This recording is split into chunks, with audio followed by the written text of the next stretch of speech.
entrar a Hitler, como te digo? La palabra expedición, la palabra búsqueda y la palabra incluso comité de arqueología.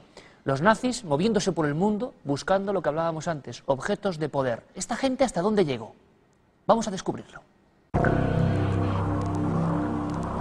Las creencias esotéricas y la insaciable ansia de poder de los nazis llevaron a Hitler y a sus seguidores a organizar una serie de expediciones por todo el mundo en busca de objetos míticos como el Arca de la Alianza, las calaveras de cristal o el bastón de mando, una serie de reliquias que se decía que estaban dotadas de una fuerza casi divina. La que más obsesionaba a Hitler era la lanza de Longinos, el arma que, según cuenta la leyenda, atravesó el mismísimo costado de Cristo.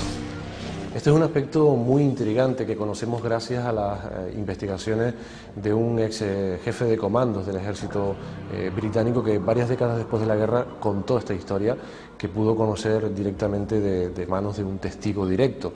Según esta información, Hitler no solo estaba obsesionado e interesado en la lanza de Longinos, sino que realmente llegó a codiciarla de tal manera que cuando anexionó Austria a Alemania, pues una de las primeras medidas que tomó fue hacerse con el tesoro de la Casa Real austriaca y de forma especial con la lanza de Longinos que pertenecía a ese tesoro.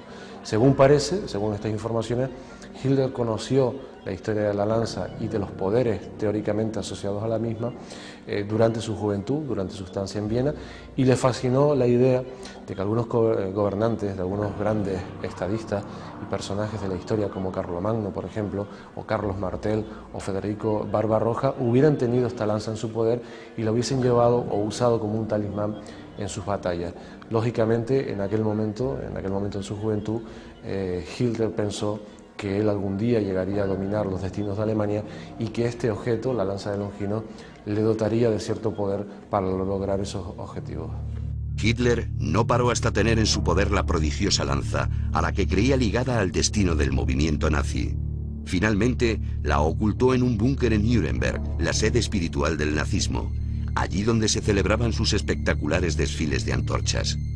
Animado por este éxito, Hitler se decidió a emprender una acción mucho más ambiciosa: la búsqueda del Santo Grial.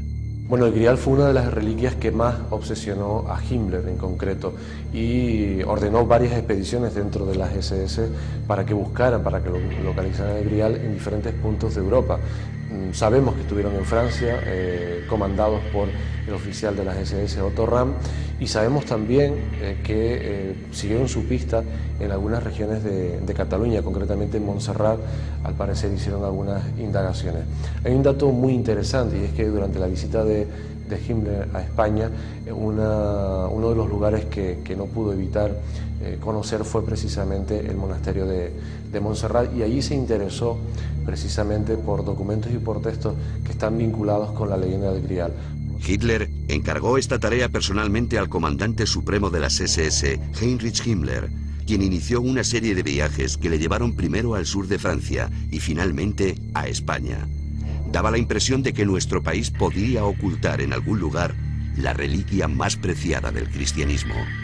Himmler estuvo en España, es un hecho cierto. Él vino a organizar la entrevista entre Franco y Hitler en Hendaya, pero cuando esta entrevista ya estuvo organizada, y también vino a pedir a Franco que le permitiera que la Gestapo actuase en España, cosa que consiguió solo parcialmente, después él no fue a esa entrevista, sino cuando ya se celebró, sino que se quedó en España. Primero estuvo visitando el monasterio del Escorial y después fue a Barcelona, donde también fue de visita al monte de Montserrat y al monasterio de Montserrat.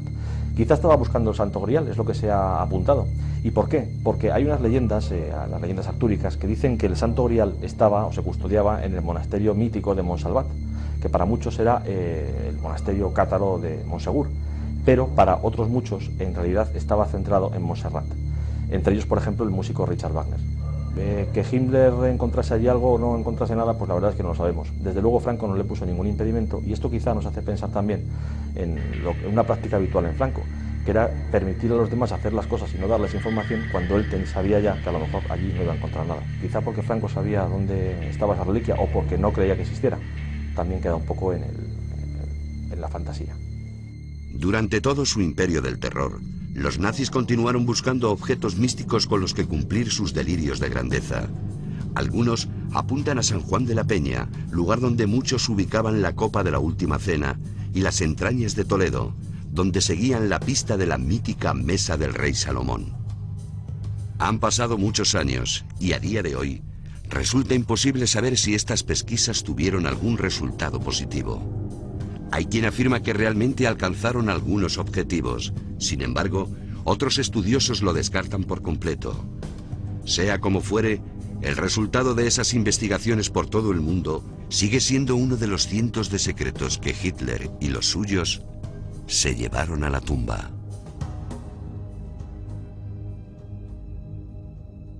Los nazis persiguiendo auténticos misterios por todo el mundo, expediciones, como decíamos, dignas de la ficción, pero que ocurrieron realmente. Hay un documento y una historia que me gustaría contarles, o mejor dicho, que les va a contar nuestro compañero y reportero Juan Jesús Vallejo. Juan Jesús, buenas noches. Hola, buenas noches, sí, ¿cómo estás? Quizás sea una de las expediciones más desconocidas, que menos se ha publicado, porque sobre el Tíbet, sobre sus recorridos por España, como hemos estado viendo, búsqueda del Grial en Montserrat, pero sobre eso que tienes tú ahí, no. Y me ha extrañado mucho, la boca del infierno, las puertas del infierno, también buscaban los Sí, nazis. exactamente, los arqueólogos franceses lo llamaron el santuario de las cabezas cortadas. Es el nombre que los arqueólogos franceses, en concreto Ferdinand Benoit, el arqueólogo francés que excava a partir del año 46 un lugar conocido como Entremont, muy cerca de Aix-en-Provence. Pero la historia, para que la gente me entienda... Francia. En Francia, efectivamente, al sur de Francia, muy cerquita de la frontera con España. Pues resulta que en el año 1817... hay 3 seminaristas franceses que encuentran unos restos de pilares con unas cabezas que posiblemente fueran celtas, pero eran tan extrañas que los arqueólogos de la época del siglo XIX se negaron a pensar que eran auténticas. Muchos años más tarde, en 1877, se vuelven a encontrar otras cabezas de piedra. Los arqueólogos franceses vuelven a decir que aquello no es auténtico, hasta que de repente, en el año 41, sin que nadie sepa de qué forma, los nazis, los alemanes, pues en su conquista de Francia llegan hasta esta zona de aquí y con la excusa de excavar para poner unas baterías antiaéreas, encuentran un pozo del que sacan otras cabezas de piedra y de repente acordonan toda la zona, creando un fuerte militar que estuvo allí durante varios años hasta la expulsión. O sea, que aprovecharon la Francia ocupada para intentar excavar y explorar, pues, con toda la tranquilidad del mundo. ¿Y qué encuentran? Sí, pero el tema es mucho más intrigante todavía que eso, porque lo igual que los arqueólogos franceses nunca hicieron caso a los hallazgos que hubo en la zona de Entremont, los nazis sí se dieron cuenta de una cosa muy curiosa: el nombre latino que tenía esta pequeña montaña. En concreto es Intermundum, entremundos. Intermundum, entremundos. ¿Qué es lo que le sucede a estas cabezas? Muchas de ellas no tienen boca, no tienen ojos, y si algunas tienen ojos, tienen los ojos entreabiertos. Posiblemente son representaciones de espíritus del más allá que no pueden hablar. Pero eso no fue lo más macabro que se encontró en ese Entremont, Intermundum, en ese lugar entre mundos. Lo más curioso que aparece ahí son unas cabezas humanas que estaban momificadas en aceite de cedro y que eran de sacrificios humanos a los que después se le había hecho un orificio en la cabeza para colocar. Parece ser que lo que había ahí era una serie de rituales al dios Taranis, que es el dios del trueno, y en estos rituales lo que se hacía en concreto era hacer que el alma del difunto no pudiera pasar al más allá, quedándose realmente entre dos mundos, creando un limbo en la tierra. De ahí que Ferdinand Benoit dijera que este santuario es el lugar más terrible que jamás se ha excavado en toda Europa.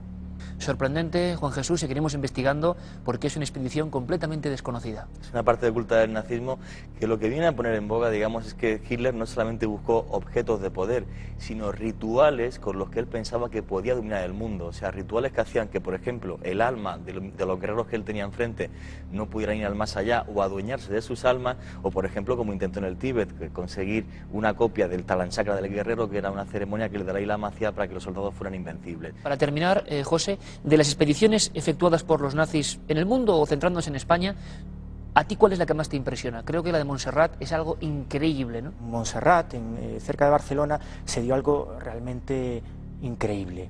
En el año 40, el 23 de octubre, el jefe de las SS, ni más ni menos, Himmler, sí, visita Barcelona, antes visita Madrid y visita el Museo Arqueológico buscando unas piezas egipcias muy concretas que tienen mucho que ver con lo que los arqueólogos nazis hicieron en Túnez y en el norte de África para excavar en busca del Arca de la Alianza, aunque nos parezca increíble. El padre Ripoll, que entonces era el abade benedictino que trató directamente con Himmler, más que nada porque sabía alemán, es decir, habló directamente con él, se quedó de una pieza cuando Himmler le preguntaba, bueno, enséñeme usted el documento donde se demuestra que aquí ustedes guardan el Santo Grial, porque estoy convencido de que está aquí.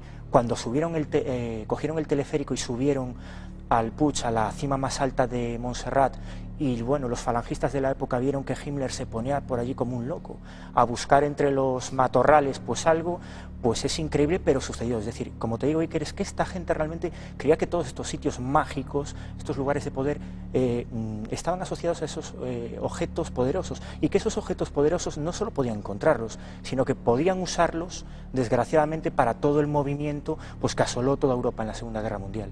José Lesta, muchísimas gracias por tu visita. No será desde luego la última, porque el tema, como decimos, da para muchísimo.